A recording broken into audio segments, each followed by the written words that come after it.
Hello friends, मैं प्रांशु विश्वकर्मा आप सभी के लोगों के साथ एक नए वीडियो के साथ आ गया हूं। देखो, आज का हम लोग का टॉपिक है पर्किन रिएक्शन। लेकिन पर्किन रिएक्शन समझाऊंगा तो मैं डिटेल में ही, इस वीडियो के एंड तक देखना, आप लोग को पूरा डिटेल्ड मैकेनिज्म मिलेगा पर्किन रिएक्शन का। लेकिन उससे पहले मैं एक शॉर्ट ट्रिक आप लोग को देना चाहता हूँ। मतलब शॉर्ट ट्रिक क्या, याद करने का तरीका कह लो।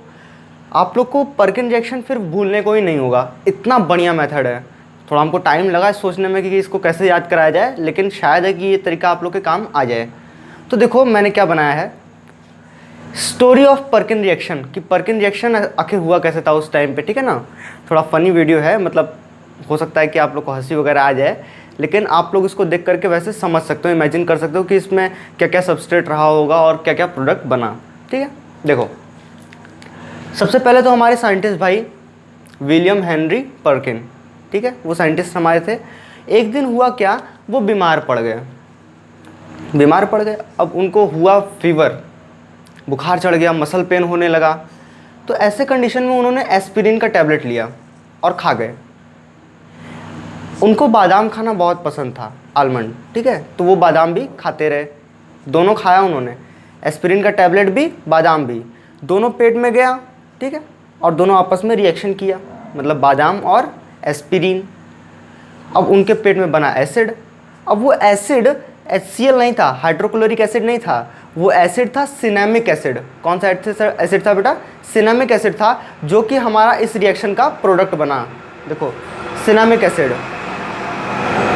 हमने क्या बताया, उनको फीवर था और मसल पेन हो रहा था, तो उन्होंने एस्पिरिन का टैबलेट लिया। देखो बेटा, किसी के भी मसल पेन या फिर फीवर टाइप का होता है ना, तो वो एनाल्जेसिक लेता है, एंटीपायरेटिक्स लेता है। एनाल्जेसिक का मतलब हो गया पेन किलर, और एंटीपायरेटिक्स का मतलब हो गया दैट रिड्यूसेस फीवर। तो एस्पिरिन में वो क्वालिटीज़ होती हैं, दैट्स वाई उन्होंने एस्पिरिन लिया। और आप लोग को एस्पिरिन के बारे में खास बात बता दूं, वो एस्पिरिन एसिटिक एनहाइड्राइड से बनता है। एसिटिक एनहाइड्राइड से बनता है। बेसिकली होता क्या है, सैलिसिलिक एसिड को एसिटाइलेशन रिएक्शन कराया जाता है एसिटिक एनहाइड्राइड के प्रेजेंस में। दैट्स वाई हम लोग बोल सकते हैं कि एस्पिरिन हमारा एसिटिक एनहाइड्राइड की वजह से बनता है, ठीक है। That's Y acetic anhydride is used in the production of aspirin. और जो हमारे पास आलमंड है, मतलब बादाम है, उसके अंदर क्या होता है, बेंजल्डिहाइड होता है। बेंजल्डिहाइड अगर आप लोग सोल्यूशन लोगे और उसको स्मेल करोगे ना, तो बिटर आमंड की तरह स्मेल करता है, ठीक है। तो हम लोग बोल सकते हैं कि आमंड के अंदर क्या है, बेंजल्डिहाइड है। तो उनके पेट में गया क्या क्या, बादाम गया, आमंड, और क्या गया, एस्पिरिन टैबलेट। दोनों ने रिएक्शन किया, मतलब बेंजल्डिहाइड जो कि आलमंड के अंदर था, और एसिटिक एनहाइड्राइड जो कि उस एस्पिरिन के टैबलेट के अंदर था, दोनों ने रिएक्शन किया।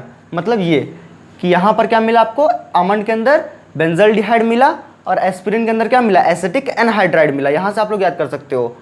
अब दोनों ने रिएक्शन किया, मतलब दोनों पेट में गए, रिएक्शन हुआ, और क्या बनाया, HCl नहीं, सिनेमिक एसिड बनाया। क्या बनाया, सिनेमिक एसिड। तो यहाँ से आप लोग ऐसे याद कर सकते हो कि benzaldehyde reacts with acetic anhydride to form cinnamic acid. This is the Perkin reaction. I hope ये छोटा सा रिएक्शन आप लोग को याद हो गया होगा। सिंपल है, पर्किन साहब थे, उनका तबीयत खराब हुआ, उन्होंने एस्पिरिन का टैबलेट लिया, बादाम खाया, दोनों ने रिएक्शन किया। एस्पिरिन के अंदर क्या था, एसिटिक एनहाइड्राइड था, बादाम के अंदर क्या था बेटा, बेंजल्डिहाइड था। दोनों ने रिएक्शन किया और क्या बनाया, पेट में HCl नहीं बनाया बल्कि सिनेमिक एसिड बनाया, जो कि हमारा ये रिएक्शन हो जाता है। Benzaldehyde plus acetic anhydride gives cinnamic acid. This is what Perkin reaction says. अगर आप लोग को रिएजेंट याद करना है कि इसमें रिएजेंट क्या था, तो देखो रिएजेंट के लिए भी मैंने ट्रिक बता दिया है कि अगर यहाँ पे एसिड का फॉर्मेशन हो रहा है पेट में, तो लोग क्या करते हैं भाई, एंटासिड ले लेते हैं। एंटासिड क्या होता है, बेस होता है। तो हमने बोला है कि भैया न्यूट्रलाइज कर दो उस एसिड को बेस के साथ, तो यहाँ पे बेस ले लेते हैं रिएजेंट के लिए। और बेस कैसा लेते हैं, ये जो हमने एसिटिक एनहाइड्राइड लिया है ना, इसी का एल्कली सॉल्ट लेते हैं, ठीक है ना, alkali salt of this acidic part, मतलब ये CH3COO माइनस एसिटेट आयन। समझ गए, ये स्टोरी समझ में आई पर्किन की, इजी है, याद हो जाएगा। अब चलते हैं इसके डिटेल्ड मैकेनिज्म के ऊपर और बात करते हैं इसके सबस्ट्रेट क्या क्या है, ठीक है ना, और स्टेप बाय स्टेप देखेंगे कि क्या क्या इसमें इंपॉर्टेंट पॉइंट्स हैं। चलो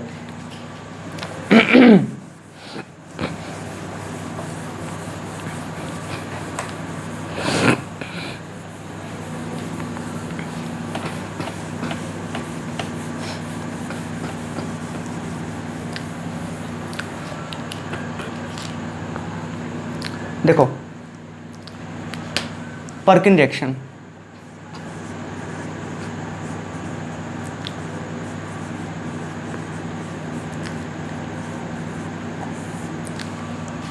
पर्किन रिएक्शन बेटा साइंटिस्ट हमारे थे सर विलियम हेनरी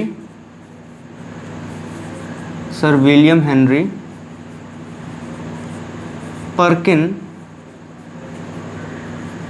इन्होंने ही इसका एस्टेब्लिशमेंट किया था पर्किन रिएक्शन का, ठीक है।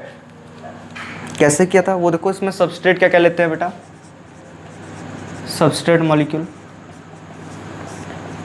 इसमें सबस्ट्रेट बेटा एक एरोमेटिक अल्डिहाइड होता है, पहला तो एरोमेटिक अल्डिहाइड ले लेते हैं, प्लस एसिड एनहाइड्राइड लेते हैं। क्या लेते हैं बेटा, एसिड एनहाइड्राइड लेते हैं। और एसिड एनहाइड्राइड कैसा लेते हैं, एलिफेटिक लेते हैं, एलिफेटिक एसिड एनहाइड्राइड लेते हैं, ठीक है। एरोमेटिक एल्डिहाइड जैसे बेंजल्डिहाइड हो गया हमारे पास, ठीक है। एग्जाम्पल के तौर पे हम बात कर रहे हैं बेंजल्डिहाइड। एलिफेटिक एसिड एनहाइड्राइड जैसे हमारा हो गया एसिटिक एनहाइड्राइड,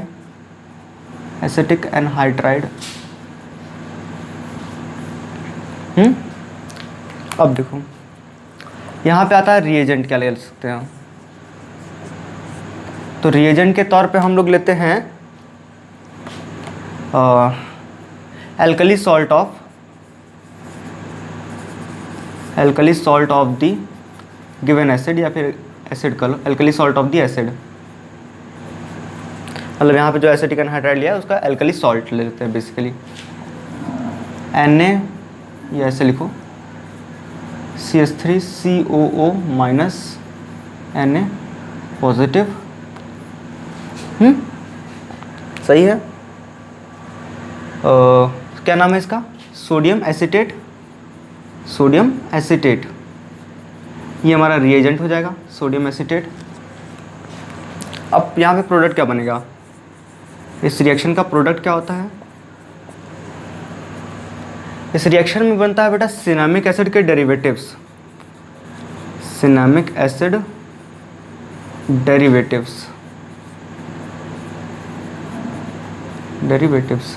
ठीक है। सबस्ट्रेट की बात हो गई, रिएजेंट की बात हो गई और प्रोडक्ट की बात हो गई। अब अगर रिएक्शन लिखना है आप लोग को तो रिएक्शन कैसे लिखोगे आप, मान लो अगर आपको रिएक्शन लिखने को दे दिया जाए तो कैसे लिखोगे। सबसे पहले मैं इसी को लेकर के एक स्टेटमेंट लिख देता हूँ रिएक्शन के लिए। कैसे लिखूंगा देखो, एरोमेटिक अल्डिहाइड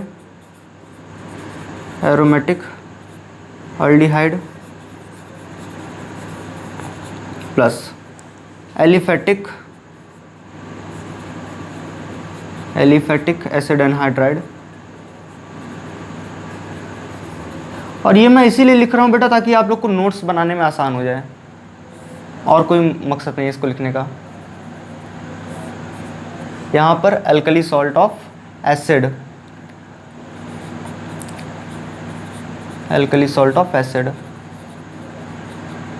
क्या मिल जाएगा, सिनेमिक एसिड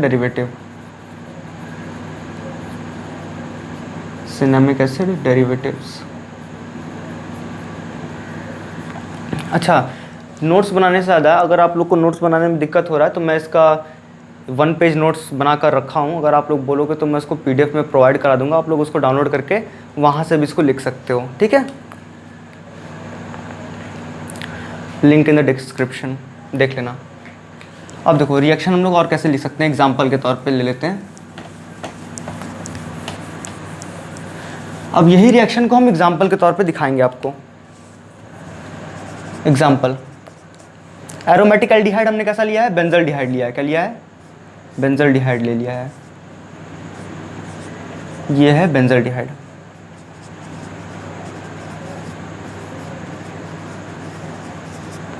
बेंजल्डिहाइड हुआ, इसको मैं ऐसे लिख दूं, कोई दिक्कत नहीं है। एलिफेटिक एसिड एनहाइड्राइड की जगह मैं एसिटिक एनहाइड्राइड ले रहा हूं, मतलब कुछ इस तरीके से।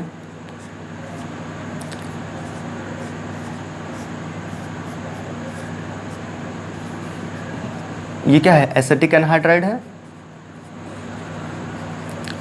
एसिटिक एनहाइड्राइड हो गया, ठीक है। अब अगर इसको ट्रीट करते हैं एल्कली सॉल्ट ऑफ एसिड से, मतलब ये देखो ये होता क्या है, एल्कली सॉल्ट ऑफ एसिड ये बेसिकली बेस होता है, ठीक है ना बेटा। पर्किन के टाइम पे इन्होंने इसी का एल्कली सॉल्ट लिया था एसिड का, लेकिन मॉडर्न में इसको आप लोग देखोगे तो आप यहाँ पे कोई भी बेस ले सकते हो, ये बेसिकली खाली H+ का एब्स्ट्रैक्शन का काम करेगा यहाँ पे, ठीक है। कोई भी बेस लग सकते हो यहाँ पे। तो हमने ले लिया है CH3COO- एसीटेट आयन, जो कि यहाँ पर बेस का काम करेगा 180 डिग्री सेंटीग्रेड। अब देखो यहाँ पे रिएक्शन कैसे प्रोसीड करेगा। फर्स्टली यहाँ पे कार्बन आयन स्पीसीज बनेगी, ये इस पे इलेक्ट्रोफिलिक सेंटर पे अटैक करेगा और ये को क्या बनेगा, ये स्पीसीज ऐसा कुछ बनेगा।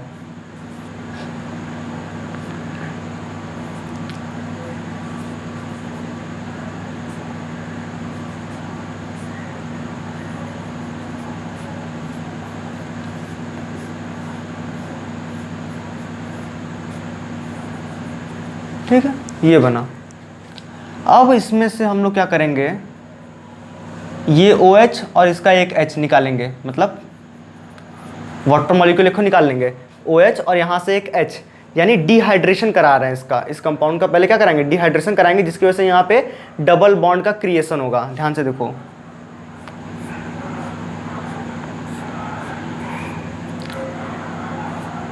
ये OH हटाना है और यहाँ से एक H हटाना है, ठीक है।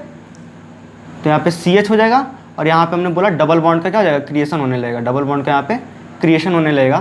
तो ये आएगा CH single bond, C double bond O, और ये बॉन्ड को हमको ऐसे तोड़ना है, ठीक है ना, ये बॉन्ड ऐसे तोड़ देना है हमें।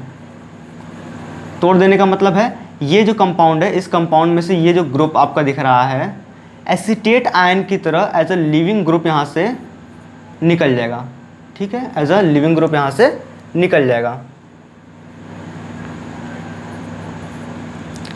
तो बचेगा क्या, देखो OH यहाँ पे O- नहीं, ऐसे लगा लो, या O- ही रहने दो, कोई दिक्कत नहीं है, सही है। तो ये हमारे पास क्या बन जाएगा, अगर ये इतना पार्ट यहाँ से रिमूव हो जाएगा ऐसे करके, बॉन्ड टूट करके, तो यहाँ पर एक और OH ग्रुप लग जाएगा, ठीक है, वर्कअप करा दिया जाएगा, और ये हमारे पास बन जाएगा सिनेमिक एसिड। इसी का नाम होता है सिनेमिक एसिड, सिनेमिक एसिड। यही जो हमारे पास कंपाउंड बन के आता है, इसी को बोलते हैं सिनेमिक एसिड। अच्छा, पर्किन रिएक्शन इतना फेमस क्यों है, एग्जाम में इतना आता क्यों है, और ये सिनेमिक एसिड बनता है तो उसका कोई तो यूज़ होगा, ठीक है। असल में आप लोग जो ग्रेप्स खाते हो, अंगूर, उसकी जो ऊपरी लेयर होती है, यानी उसकी जो स्किन होती है, उसमें कंपाउंड होता है रेजरावर्ट्रोल, ठीक है ना। अगर आप लोग उसका स्ट्रक्चर देखोगे तो वो कुछ सिनेमिक एसिड के जैसा ही मिलता जुलता है, मतलब कुछ ऐसा प्रकार का स्ट्रक्चर है, देखो उसका। उसका स्ट्रक्चर तो पूरी तरीके से याद नहीं है, लेकिन देखो कुछ ऐसा ही बनता है इसका स्ट्रक्चर, ठीक है। Double bond,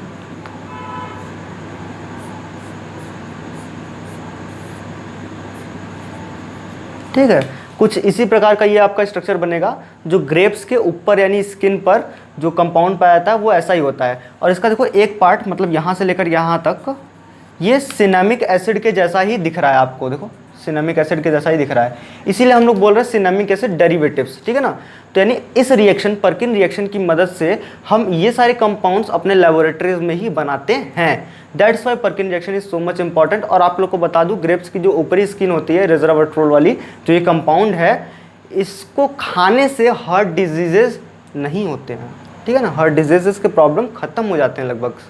that's why this is important. अब देखो, ये हमने एग्जांपल बता दिया, आपको रिएक्शन दिखा दिया है। अब चलते हैं इसके मैकेनिज्म के ऊपर, ठीक है। देखो बेटा, जब मैकेनिज्म की बात होती है तो सारी चीज़ें खुल के आने लगती हैं कि आखिर रिएक्शन में हो क्या रहा है। ये जो हमारा पर्किन रिएक्शन है, ये एक एल्डोल कंडेंसेशन के जैसा ही रिएक्शन होता है। अब इस रिएक्शन को हम लोग पर्किन रिएक्शन भी बोल सकते हैं, या आप लोग इसको और अच्छे से पर्किन कंडेंसेशन भी बोल सकते हो। क्या बोल सकते हो? Perkin condensation. It is a condensation type reaction. और हमने आपको पिछले लेक्चर्स में, अगर आपने मेरा देखा होगा, नहीं देखा होगा तो आई बटन पे आ रहा होगा, आप लोग उस पर देख सकते हो, या डिस्क्रिप्शन बॉक्स में मैंने लिंक दे दिया है, या आप एंड स्क्रीन में भी देख सकते हो उसको, कि पर्किन कंडेंसेशन के साथ साथ मैंने और जो रिएक्शंस बताए हैं, एल्डोल कंडेंसेशन हो गया, बेंजोइन कंडेंसेशन हो गया, अभी कल ही मैंने अपलोड किया था कैनिज़ारो रिएक्शन, उसका देख सकते हो आप लोग। तो ये लगभग चारों लगभग सिमिलर रिएक्शन है, ठीक है, एक ही दूसरे को फॉलो कर रहे हैं। तो कंडेंसेशन में मैंने उसका वर्ड का मतलब बताया था। कंडेंसेशन का मतलब होता है carbon to carbon bond formation, carbon to carbon bond formation, मतलब ऐसे रिएक्शन जिसमें कार्बन और कार्बन के बीच में बॉन्ड बन रहा हो, उन रिएक्शंस को हम लोग बोलते हैं कंडेंसेशन रिएक्शन। तो पर्किन कंडेंसेशन का मतलब ये हो गया कि यहाँ पर भी जरूर कहीं ना कहीं बॉन्ड फॉर्मेशन हो रहा होगा कार्बन और कार्बन के बीच में, और होता भी है। बेंजल्डिहाइड मॉलिक्यूल है और एसिटिक एनहाइड्राइड है, दोनों रिएक्शन करते हैं और दोनों में कार्बन कार्बन बॉन्ड का फॉर्मेशन होता है। वो भी एक दफ़ा नहीं, दो दफ़ा होता है। एक बार सिंगल बॉन्ड बनता है और तीसरे स्टेप में डबल बॉन्ड भी बन जाता है। तो दो दो बार कंडेंसेशन होता है यहाँ पे। देखो मैकेनिज्म पे चलते हैं तो आप लोग को ज़्यादा क्लियर होगा। मैकेनिज्म स्टेप 1,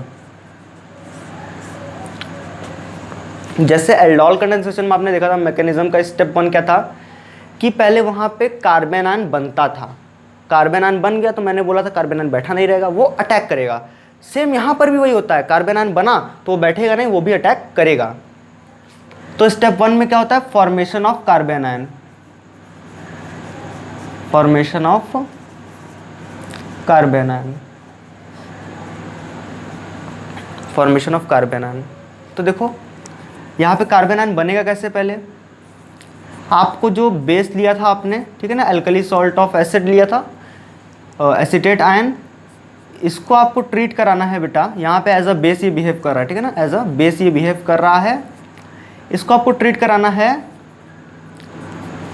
CH2H, यहाँ पे C double bond O acetic anhydride के साथ।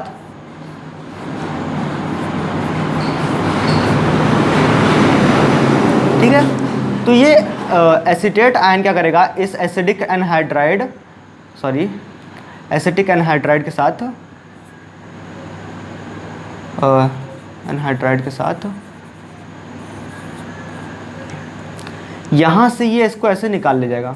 मतलब ये बेस है और ये क्या है, H+ की तरह इसको क्या करेगा, निकाल ले जाएगा। तो यहाँ पे क्या आएगा, माइनस आएगा, मतलब ये वाला बॉन्ड देखो कुछ ऐसे ब्रेक हो जाएगा यहाँ पर।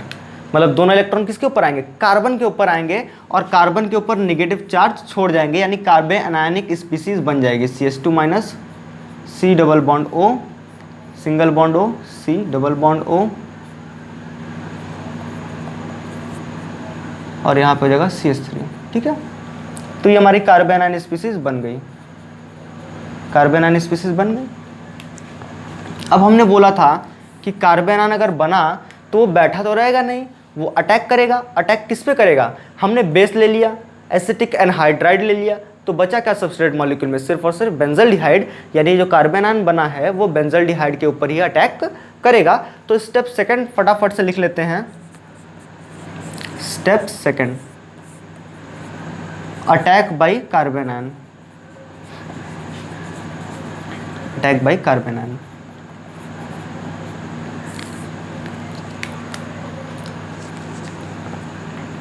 यहाँ पे आपने बेंजल्डिहाइड मॉलिक्यूल लिया हुआ था, C डबल बॉन्ड O, ये H प्लस, ये आपने मॉलिक्यूल लिया हुआ था कार्बन आयन का, CH2- C double bond O, single bond O, single bond C double bond O, CH3। ठीक है, अब ये कार्बन आयन क्या करेगा, ये कार्बन आयन क्या करेगा, सीधे ऐसे जाएगा और इस इलेक्ट्रोफिलिक सेंटर पे क्या करेगा, अटैक करेगा। ये जो कार्बन आयनिक स्पीसीज है ये यहाँ पर न्यूक्लियोफाइल की तरह बिहेव करेगी और इलेक्ट्रोफिलिक सेंटर पे जाके अटैक करेगी इस कार्बोनिल ग्रुप पर। ठीक है, यहाँ पे जाके अटैक किया तो ये वाला बॉन्ड साइमल्टेनियसली ऐसे ब्रेक कर जाएगा, क्योंकि यहाँ पे कार्बन की पेंटावैलेंसी एग्जिस्ट करने लगेगी, जिसके कारण इसको बॉन्ड को तोड़ना पड़ जाएगा। तोड़ दो बॉन्ड, क्या मिलेगा देखो,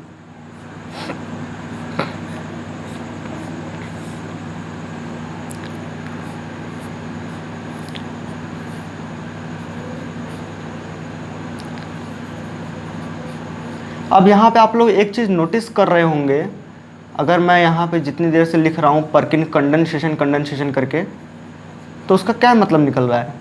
देखो आप लोग, यहाँ पे कार्बन एटम ये है, ये कार्बन एटम है, दोनों के बीच में हमने क्या बना दिया, ये वाला बॉन्ड बना दिया। ध्यान से देखो, ये वाला बॉन्ड बना दिया, ये क्या है, बॉन्ड है। That's why it is known as a condensation reaction. यहाँ पे कार्बन और कार्बन के बीच में क्या बना, एक बॉन्ड बना। अभी तो एक ही बना है, अभी मैं देखना दूसरा बनाऊंगा इस पर, तो 2 बार यहाँ पे कंडेंसेशन हो जाएगा, ठीक है। तो बेसिकली हमारे पास क्या है, ये कार्बन आयन था, ये बेंजल्डिहाइड था, लिख देता हूँ अच्छा मैं, बेंजल्डिहाइड था ये हमारे पास क्या था, कार्बन आयन था, और ये हमारे पास क्या बना, एल्कोक्साइड आयन बना। देखो ऑक्सीजन के ऊपर माइनस है, एल्कोक्साइड आयन, ठीक है। अब ये एल्कोक्साइड आयन के ऊपर, मतलब ऑक्सीजन के ऊपर नेगेटिव चार्ज आया है, तो इस नेगेटिव चार्ज को थोड़ा बहुत कंपनसेट किया जाएगा, वर्कअप वगैरह कराया जाएगा, H+OH- जो भी हैं इनको दिया जाएगा और एक न्यूट्रल स्पीसीज बनाई जाएगी। तो स्टेप 3 में देखो, स्टेप 3,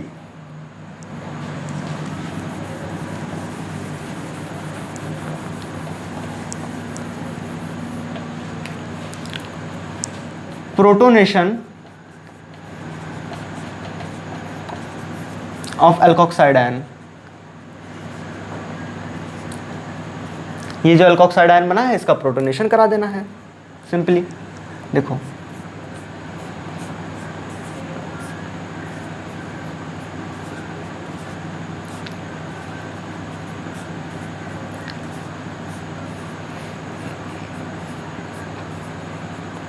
CH3 प्रोटोनेशन करा दोगे इसका H2 के प्रेजेंस में, ठीक है। H+ मिल जाएगा उसको, वर्कअप करा दिए एक तरह से कर लो।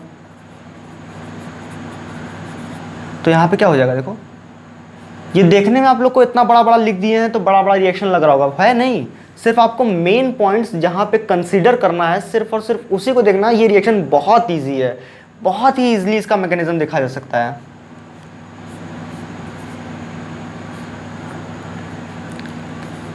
ऊपर हो जाएगा OH माइनस है, H+ को पकड़ेगा, प्रोटोनेशन करा देना है इसका, OH हो जाएगा, CH2 C double bond O, और बाकी जो है एज इट इज आप लोग लिख दे रहे हो, ठीक है, CH3।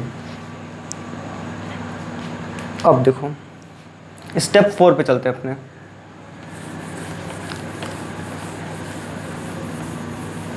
यहां पर से आप लोग को दिख रहा होगा ये जो कंपाउंड है, मैं इसको फिर से लिख रहा हूं स्टेप 4 में। स्टेप 4 हमारा होता है बेटा डिहाइड्रेशन का, डिहाइड्रेशन का।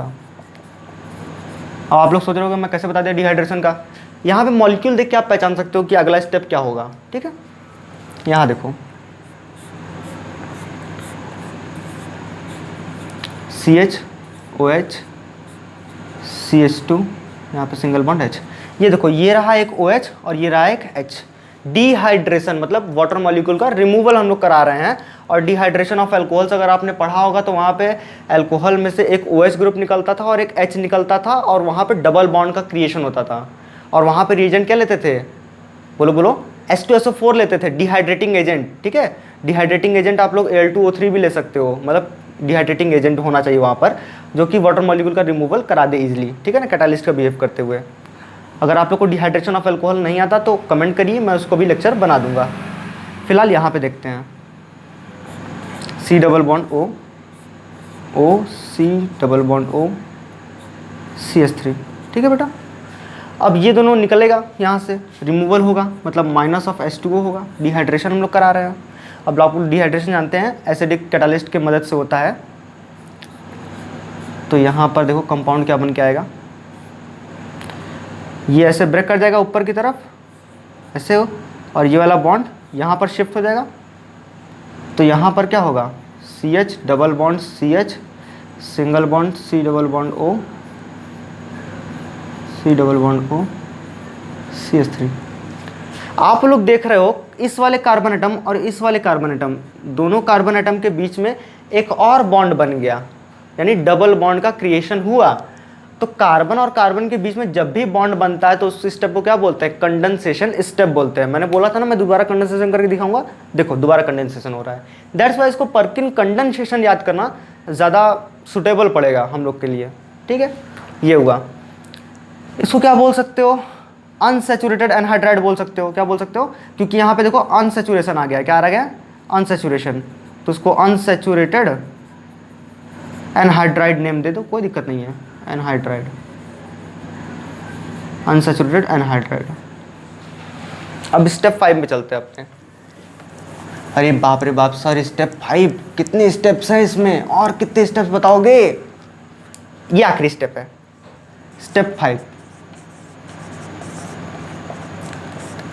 स्टेप 5 में ये हमारा जो अनसैचुरेटेड एनहाइड्राइड आया है, इसमें से सिंपली हमको ये वाला ग्रुप देख रहे हो, ये वाला ग्रुप हटा देना है। मतलब ये एज अ लिविंग ग्रुप यहाँ से निकल जाएगा। ये क्या है, एसीटेट आयन की तरह निकल जाएगा लिविंग ग्रुप का काम करते हुए। तो हम लोग इसको क्या बोलेंगे, डिहाइड्रेशन हो गया है, इसका हाइड्रोलिसिस करा दो, वाटर के प्रेजेंस में इसका ब्रेकेज करा दो, हाइड्रोलिसिस कराते हैं यहाँ पे। अच्छा देखो, केमिस्ट्री, ऑर्गेनिक केमिस्ट्री में इतने अच्छे से टर्म्स हैं कि बच्चे कंफ्यूज हो जाते हैं। Hydrolysis, hydration, dehydration, decarboxylation, carboxylation, dehydrogenation, hydrogenation. अब बच्चा समझ ही नहीं पाता कि इसमें कौन सी रिएक्शन किसको इंडिकेट करता है। तो अगर आप लोग चाहते हो तो मैं इसके लिए भी ट्रिक बता सकता हूँ, लेकिन आपको जानते हो क्या करना पड़ेगा, कमेंट करना पड़ेगा। आप मुझे बताओगे तब ना मैं बताऊँगा। देखो हाइड्रोलिसिस का मतलब होता है बेटा कि वाटर के प्रेजेंस में जो हमारा ओरिजिनल मॉलिक्यूल का उसका ब्रेकेज होना, ठीक है, उसको बोलते हैं हाइड्रोलिसिस। देखो इसके वर्ड्स में लिखा है हाइड्रो फिर लिसिस, लिसिस का मतलब होता है ब्रेक डाउन। अगर यहाँ पे मैं हाइड्रेशन कराता तो हाइड्रेशन का मतलब आप लोग जानते हो कि हाइड्रेशन का मतलब होता है वाटर मॉलिक्यूल का एडिशन। ये जो हमारा ओरिजिनल कंपाउंड है उस पर वाटर मॉलिक्यूल का एडिशन हो जाता अगर हम हाइड्रेशन कराते तो, ठीक है। यहाँ पे ओरिजिनल मॉलिक्यूल का कोई ब्रेकेज नहीं होता। हाइड्रेशन में original molecule as it is रहता है, उसका कोई ब्रेकेज नहीं होता। वहाँ पे सिर्फ और सिर्फ H और OH पार्ट वाटर मॉलिक्यूल का जाकर जुड़ जाता है। लेकिन हाइड्रोलिसिस में वाटर मॉलिक्यूल के प्रेजेंस में ओरिजिनल मॉलिक्यूल का क्या होता है, ब्रेक डाउन होता है। देखो यहाँ पे हाइड्रोलिसिस हम करा के भी दिखा रहे हैं इसका।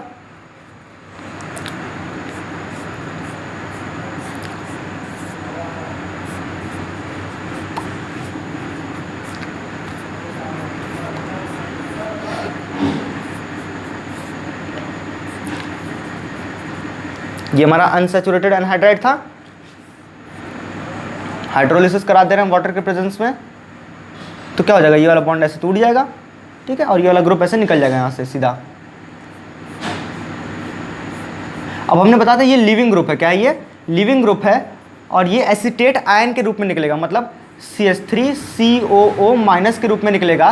तो ये कौन से वाले पार्ट को पकड़ेगा, ये H प्लस को पकड़ना चाहेगा, और तब यहाँ पे बचा कौन सा रह जाएगा, OH माइनस बचा रह जाएगा। तो OH माइनस कहाँ पे जाएगा, इस वाले कार्बन के पास जाएगा। OH माइनस कहाँ जाएगा, इस वाले कार्बन के पास जाएगा, और देखो क्या बन जाएगा प्रोडक्ट हमारे पास, C double bond O OH। ये वाला OH कहाँ जुड़ गया, यहाँ जुड़ गया देखो, और ये वाला H यहाँ जुड़ गया, मतलब प्लस CH3COOH। समझ में आया बात, आ गया अच्छे से।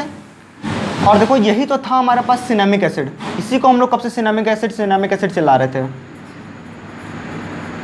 Cinnamic acid. और ये हमारा जानते हो एसिटिक एसिड हो गया, ये तो बाई प्रोडक्ट है, इसके ऊपर ध्यान मत देना, ठीक है ना। सिनेमिक एसिड हमारा मेन प्रोडक्ट है, तो मेन प्रोडक्ट हमारे पास सिनेमिक एसिड मिल गया। इसमें कोई भी ऐसी बात नहीं थी जो आप लोग को ना समझ में आई हो। अगर ना समझ में आई हो तो आप लोग कमेंट करके बताइए, तो मैं उसको अगले वीडियो में आप लोग को फिर से एक्सप्लेन कर दूंगा, ठीक है। ये पांचों स्टेप बहुत ही इजी हैं, अगर आप लोग खाली इनका नेम ही याद कर लोगे। जैसे डिहाइड्रेशन, हाइड्रोलिसिस, स्टेप 5 में हाइड्रोलिसिस होना था, स्टेप 4 में डिहाइड्रेशन होना था, स्टेप 1 में फॉर्मेशन ऑफ कार्बनिक एनायन था। तो ऐसे भी याद करोगे तो भी आप लोग को पर्किन रिएक्शन पूरा याद हो जाएगा। और शुरुआत में जो हमने ट्रिक बताई है उसके लिए प्लीज़ रिस्पॉन्ड करिएगा वो ट्रिक कैसा था, तभी मैं दूसरे रिएक्शंस के ऊपर ऐसा काम कर पाऊँगा कि दूसरे रिएक्शंस भी मैं इसी तरह से बता पाऊँ। तो मुझे आप लोग के कमेंट्स का इंतज़ार रहेगा। और आप लोग को अगर और कोई क्वेरीज़ हो या और कोई रिएक्शन के ऊपर आप लोग चाहते हो कि मैं वीडियो बनाऊं तो प्लीज़ उसको भी आप लोग बताइएगा, हमसे शेयर कीजिएगा। और अगर आप लोग ने अभी तक चैनल सब्सक्राइब नहीं किया तो उसको भी सब्सक्राइब कर लीजिए और डू लाइक द वीडियो। चलो।